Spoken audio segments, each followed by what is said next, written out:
Theirs is an uphill task, for the country is short in investment capital, but they're going ahead with an 8-year development program. Cities are busy, and the need for good communications is being met. Yet with these tasks facing Indonesia, I found little tension. There was time for pleasure, a place for youth.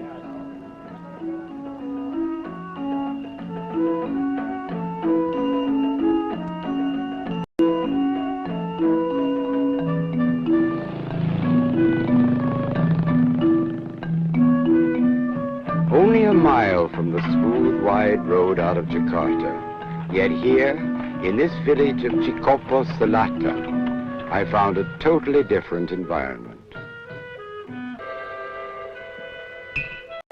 2 leaves and a bud. That is what each tea plucker has to fill her basket with. Even on the tea plantation, I was impressed by the calm patience of the Indonesian people. Good tea, one of Indonesia's large exports.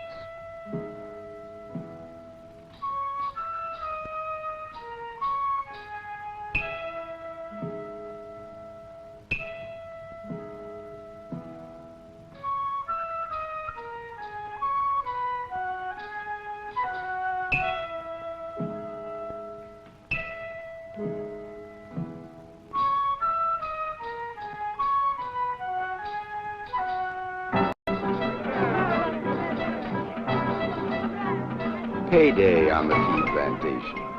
1,000 workers dressed for the occasion, a gay and happy scene. Economic stability for the villages. In this age of uniformity, I was pleased to find that the national dress is still very popular.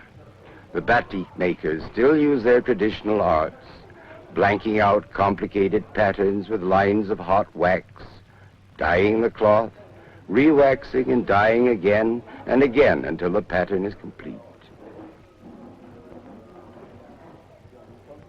Each design is peculiar to an area. One for West Java,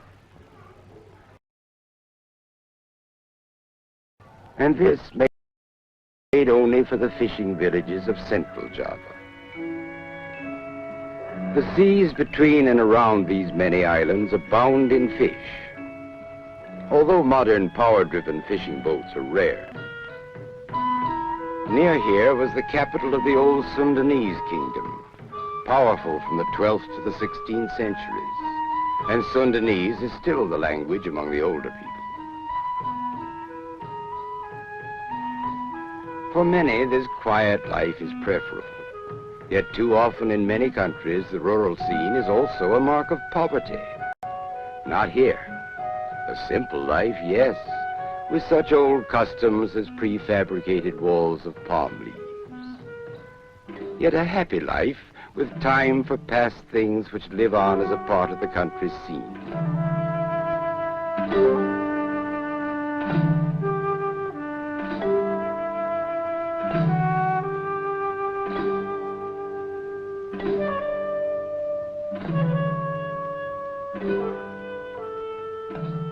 Puppets still used to tell the story of the Hindu Ramayana.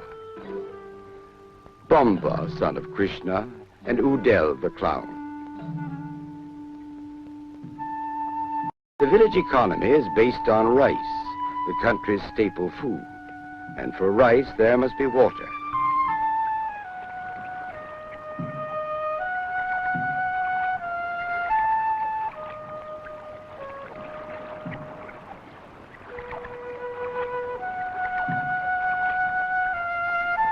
The quiet rice paddy fields ingeniously terraced by people whose skill in creating irrigation systems goes back 2,000 years.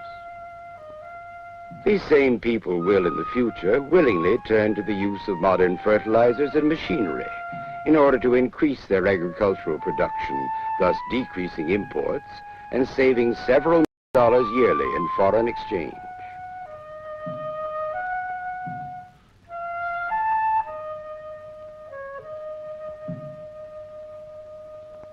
Here is production, too, of a different kind.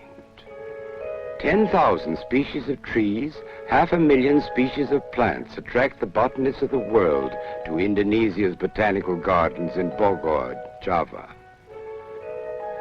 Here, the first experimental oil palms were planted, the first rubber trees in the East Indies, the first quinine trees outside South America. All of these today form major agricultural enterprises in Indonesia. As a businessman traveling through the Far East to study investment possibilities, I had included Indonesia in my itinerary. Shortly after my arrival, I met an Indonesian friend in the Ambassador restaurant in Jakarta. I've traveled a good deal, but Indonesia was new to me, and I like to see new places and meet new people. A new place, he said. Indonesia is many places. One country, yes, with its 90 million people, the sixth most populous country in the world. But it is a huge island chain, 3,000 miles from west to east, and with more than 3,000 islands. These are the spice islands that Columbus sought when he found America. Islands that are the natural home of clove, nutmeg, pepper, vanilla, cinnamon, and camphor. I was anxious to see the natural background of these many flowering islands, of which I had read so much, both in technical literature and in the fiction of Joseph Conrad and Somerset Maugham.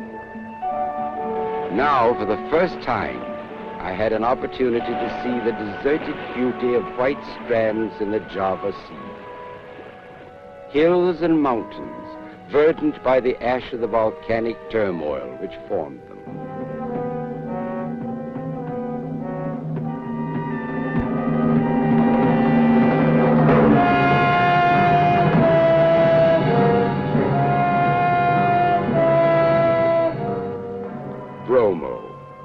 The home of the ancient god of fire, rumbling in the mists of the great sand sea.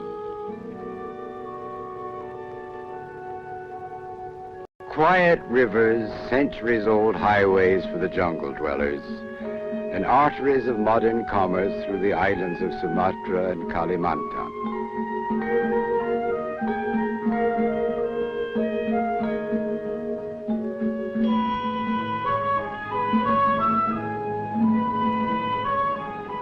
Here were the people, nameless crowds.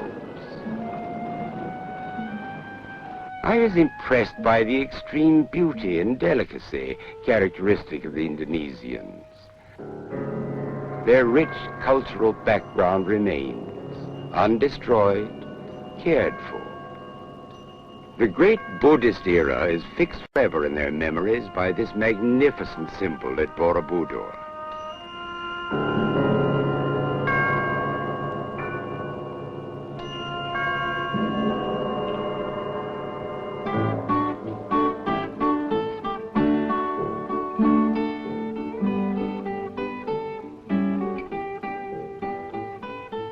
The Hindu temples, no longer of religious significance, yet assimilated and accepted, a place for contemplation or for youth on holiday.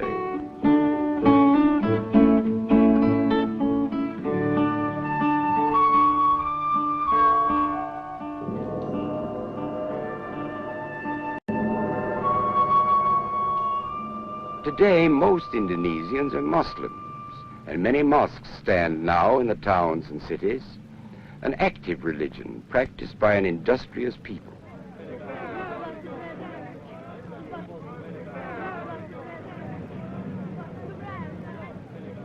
Here in Java, an island only slightly larger than Portugal, there are 54 million people, moving about, busy with their daily tasks.